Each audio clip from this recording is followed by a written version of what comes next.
ये क्लास 10 कैसे हैं आप सब? आई होप आप सब बहुत अच्छे हैं, मस्त हैं एंड सभी सेफ हैं गाइस। तो स्टार्ट करते हैं आज के सेशन को। एंड गाइस सेशन जो है वो काफी ज्यादा इंपॉर्टेंट रहने वाला है।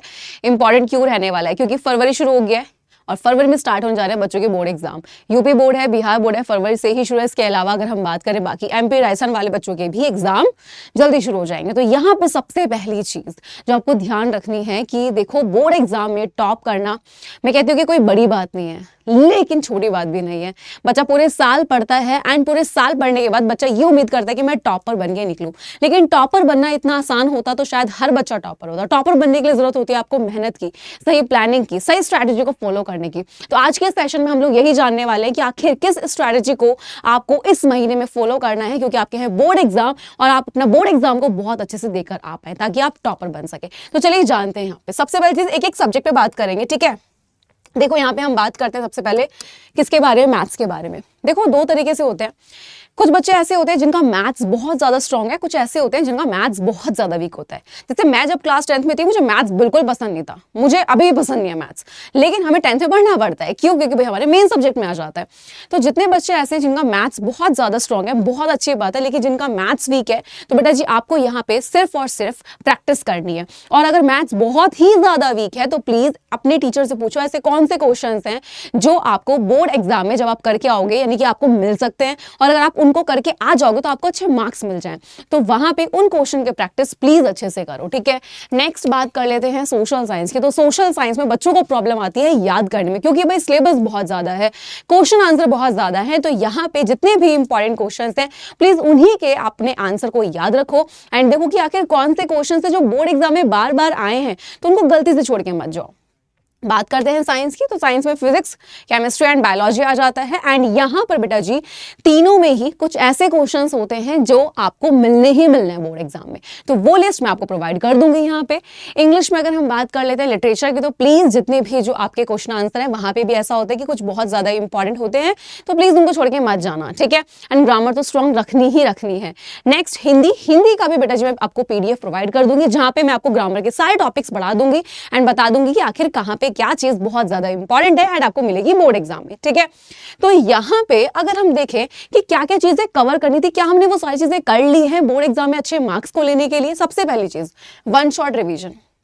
मुझे पता है आप में से बहुत सारे बच्चों ने ऑलरेडी रिवीजन कर लिया है, लेकिन जितने बच्चे ऐसे हैं जिन्होंने नहीं किया वो कर लेना, और जिन्होंने कर लिया है तो प्लीज बार बार रिवीजन करना, क्योंकि मैंने पहले ही बोला है रिवीजन ही सिर्फ एक ऐसी चीज है जिससे आप बोर्ड में टॉप कर सकते हो, क्योंकि रिवीजन जितना अच्छा होगा बोर्ड एग्जाम में मार्क्स उतने ही अच्छे आएंगे, ठीक है।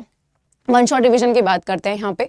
तो हर एक चैप्टर यानी कि अब आपको क्या करना है, ये नहीं कि एक चैप्टर एक दिन में, इतना तो टाइम भी नहीं है, आपको सब्जेक्ट पकड़ना पड़ेगा। फॉर एग्जांपल आज है, आपने सोचा कि भाई आज तो भाई संडे है, मंडे जो भी डे है जिस दिन, एक दिन पकड़ो और एक सब्जेक्ट को पकड़ो कि भाई इस चैप्टर के ये चैप्टर का वन शॉट रिविजन मैंने कर लिया है, ये मेरे बच्चे हैं तो उनको वहां पे खत्म करो, और अगर सारे कर लिए तो वहां पे उस दिन उन्हीं चैप्टर का रिविजन करो जो मोस्ट इंपॉर्टेंट है, कि भाई ये चैप्टर तो छोड़ के नहीं जाना, ओके। तो वन शॉट रिवीजन कर लो ताकि कॉन्सेप्ट स्ट्रांग हो जाए एंड एग्जाम में ये ना रहे कि हम तो पढ़कर ही नहीं आए।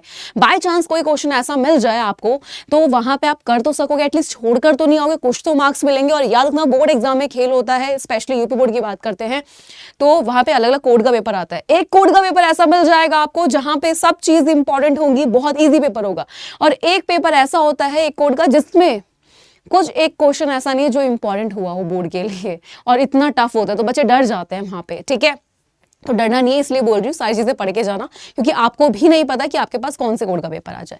नेक्स्ट बात करते हैं प्रीवियस के क्वेश्चन। ये बहुत ही इंपॉर्टेंट होते हैं, क्यों? क्योंकि इससे आपको पता लगता है कि आखिर बोर्ड एग्जाम में किस तरीके का पेपर आता है, तो आप रेडी रहते हो, ठीक है। तो प्लीज ये करके जाना। और एक रीजन और होता है कि भाई प्रीवियस के क्वेश्चन जो होते हैं, यानी कि भाई ऐसा नहीं है कि जो क्वेश्चन पूछ लिया वो इस बार नहीं आएगा, नहीं, यहाँ पे क्वेश्चन रिपीट होते हैं। अगर कोई क्वेश्चन पिछले साल पूछा जा चुका है तो वो जरूरी नहीं कि इस साल नहीं आएगा, आ भी सकता है, ठीक है। मोस्ट एक्सपेक्टेड क्वेश्चन वो क्वेश्चन होते हैं जो आपको पता है कि भाई इस बार के लिए करके ही जाने हैं, यानी कि यहाँ पे मैं आपको प्रोवाइड करूंगी एक PDF जिसमें आपके होंगे सारे क्वेश्चंस एंड वहां से आपको मिलेगा एग्जाम में 100% question, objective, short and long. बात कर लेते हैं डायग्राम, बहुत ही इंपॉर्टेंट है।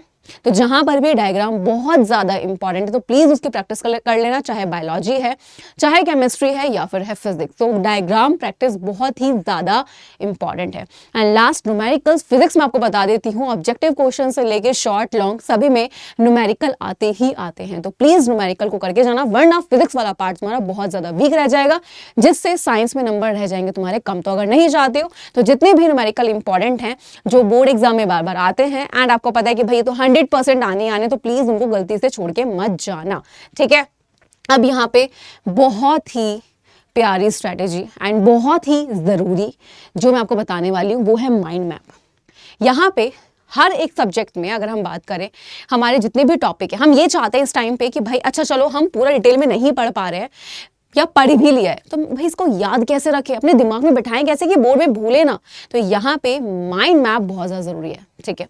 तो हर सब्जेक्ट में, चाहे आपका साइंस है, चाहे आपका सोशल साइंस है, साइंस में बात करें फिजिक्स केमिस्ट्री बायोलॉजी की, सोशल साइंस में या फिर हम बात करें हिंदी की या फिर इंग्लिश की या फिर मैथ्स की, सभी में आपके माइंड में बहुत ज़्यादा इंपॉर्टेंट है। फिजिक्स की बात करूँ तो न्यूमेरिकल जितने भी हैं करके जाओ।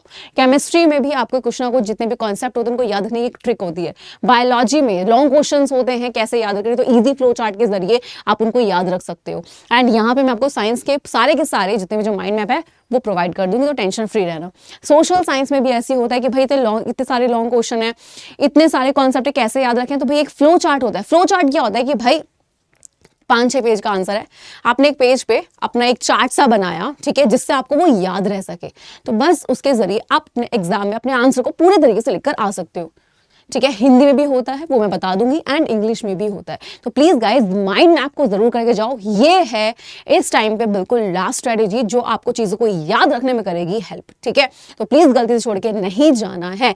एंड याद रखना कि अभी पढ़ लो, 1 महीना मेहनत कर लो, बोर्ड एग्जाम में टॉप कर जाओ, उसके बाद तुम्हारे पास अच्छा खासा टाइम होगा रेस्ट करने का, घूमने का, बातें करने का, इंस्टा व्हाट्सएप फेसबुक सब कुछ चलाने का। बट फिलहाल थोड़े दिन के लिए सिर्फ और सिर्फ मेहनत करके पढ़ाई कर लो, ओके। मैं मिलूंगी आपसे नेक्स्ट सेशन में, तब तक के लिए bye bye and take care guys.